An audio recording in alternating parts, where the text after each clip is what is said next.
Welcome back. On this episode of The Road Chose Me, I'm going to cover a topic that I know everyone wants to learn about, is how do regular people pay for their overland trip all the way around the world? Where does that money come from? How do they end up affording it? If you've always wondered that, stick around. I'm going to go into all the details right now.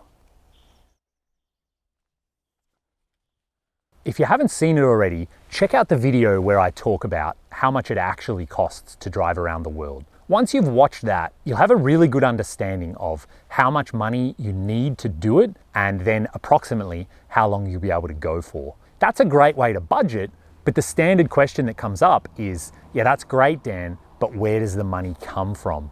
And I get that. That's a really valid question. What are the different options to get money to fund your trip, and how likely is each one of those ideas to succeed? More than that, of the overlanders I've bumped into around the world, who's doing which option? Of the regular people that are out there driving around the world, how are they actually paying for their trip? Because let's be honest, what people are actually doing out there, we know that it works, we know that it can be done, so really it makes sense to copy what others have done before us. There's a few different ways to pay for a trip to drive around the world, so I'm going to start with the least common and go all the way up to what I've seen most overlanders doing who are actually out there driving around the world. So the first way is just be rich or win the lottery. And let's be honest, that's really unlikely for average people like us. I really don't like this option because it means you're pinning your dream trip on the odds of winning the lottery, which is essentially zero, which means you're sort of acknowledging your dream trip will never come true. Personally, I think this is a terrible idea, and I'll be honest with you, I've never actually met anyone driving around the world who was just blatantly rich or who won the lottery. It just isn't how it goes. Essentially, that's not even an option. The second way, and it's certainly a common way that maybe towards 50% of people do, is they wait until retirement. Because when you drive around the world, you're only going to spend, let's say, $20,000 to $30,000 a year. That means if you've worked hard and you've got a decent retirement, you can actually be earning more in retirement than it'll cost you to drive around the world. And this is really common. You meet people from Switzerland or Germany, they get quite generous retirement packages. They're actually living quite large overlanding, living on maybe $40,000 a year, but they're actually making close to $100,000 in retirement. So this is a very valid option, and it is something that a lot of people do. And it's probably why a good 50% of overlanders are older. They have waited until retirement. But I'm gonna say it's not for me. I personally don't like it. And that's because I feel like once I'm actually retired, once I'm 65, I don't think my body is going to be the same as it is now. I'm not gonna be willing to sort of sleep in the dirt, and I'm not gonna be able to go scuba diving. I'm not gonna be jumping off waterfalls. I'm not gonna enjoy the trip the same as I would right now. Let's be honest, when I'm 65, am I gonna climb to the top of a 20,000 foot volcano? I don't really think so. So for me, putting off my life until retirement, it just isn't something I'm gonna do. If you want to, absolutely, it can work, and it is a common way to pay for a trip like this. Another way that always comes up that people ask about is, why don't you get sponsors to pay for your trip? While this seems like a valid option, from experience, I can tell you, it really isn't. I have never met anyone who actually is getting sponsors to pay for their trip. Now that I'm in the industry, I would say I'm aware of maybe one group who at one time got enough money to make a trip come true. But even now, they're struggling to get enough money to keep going. Maybe you can get gear, and getting sponsorship is definitely a future video coming up. But in terms of getting money to actually fund your entire trip, I think your odds are extremely slim. Maybe if you're an international superstar like Obi-Wan Kenobi, you can possibly get paid to do what you do. Other than that, you would have to come up with some amazing pitch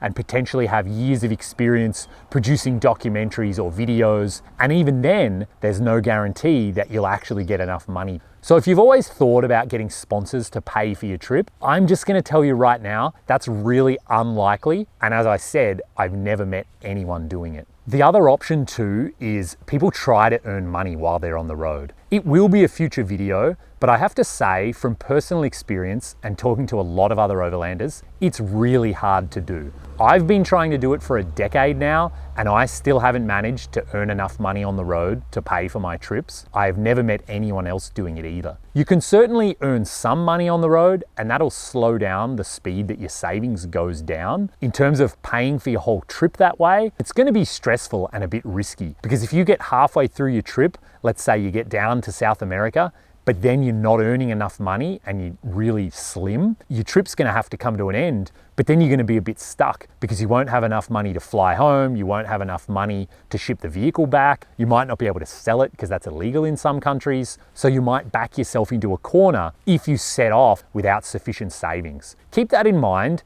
Earning money on the road is actually a lot more difficult than most people assume. So that leaves the option on the table that the majority of overlanders go for. And it's really simple. It's just save up and then live on your savings while you're driving around the world. This isn't glamorous, I know, and this takes years of hard work, but this is the reality. If you want to drive around the world and have epic adventures, you're gonna have to put in some hard work. That's just reality. And I know lots of people find this option a little bit demoralizing because it feels like you have to work really hard, but actually, I flip that on its head and I say, I find this option the most empowering because this one is entirely on me.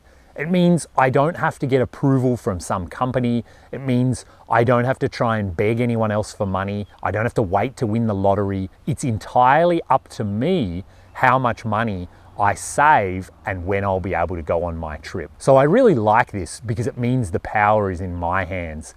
And it means that when I put in the hard work up front, I'll get to enjoy all those rewards later on when I'm actually on the road and I've got freedom from my desk job. And you know, I think there's a lot to be said for putting in the work beforehand. Don't view the work like it's horrible and you're just waiting to get on your adventure. View it as part of your adventure. While you're going to work and saving money, you can already be doing a lot of the research. You can already be organizing gear, planning your route. I always follow other overlanders who are in the part of the world that I'm thinking about going to. That way I get more and more inspired and more stoked. And that way, I'll be more motivated to do those hard yards and save that money. And of course, there's a million tips and tricks to saving money, and we can go into that at a future date, but safe to say it's worth it and you're not going to regret it. And my advice is don't try and save up for a 5-year trip around the world for your first time, because somewhere along the way you might get demoralized and give up because it's just too big.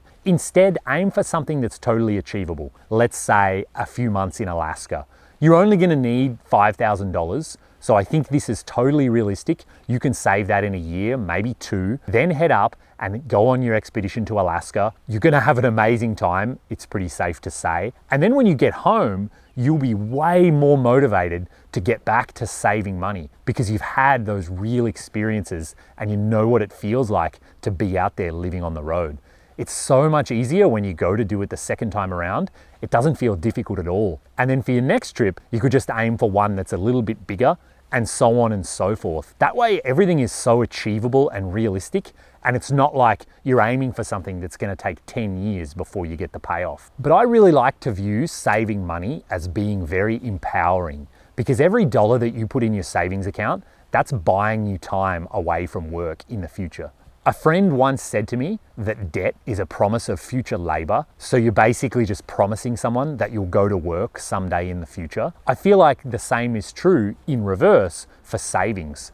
So your savings account represents a promise of a future where you won't have to go to work because you can just live on your savings account. So when I view it that way, it makes me really happy to keep putting money in my savings account because I know I'm buying myself time away from work and I'm buying myself these epic adventures at some point in the future. And it's always funny to talk about saving money because that isn't really an action that you can take. It's more like an outcome of an action that you've already taken. So what is that action that you've already taken? The action is spend less money. Because if you spend less money, at the end of every month, you'll have a little bit left over and then you can actually save that money. But if you haven't already spent less, then there's simply nothing to save and you can't do it. So the little ebook I wrote, it's a collection of tips and tricks and advice about how you can spend less money on a daily basis. Simple things, I know people always hear the advice and I try not to harp on those, but other things too, like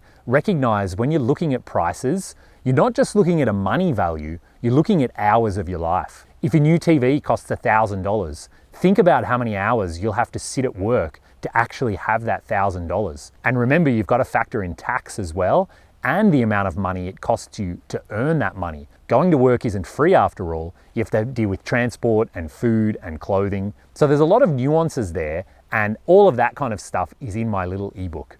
So there you have it. That's how ordinary folk pay for their trip driving around the world. It comes down to hard work and determination. And I know saving money is such an enormous topic, so if you'd like me to do a video on how I save money, please let me know in the comments below and I can go into all of those details as well. In the meantime, if this one was helpful, please hit that thumbs up button and subscribe to the channel so you don't miss future videos. Still plenty more practical, real-world advice to come. So until next time, I'll see you out there.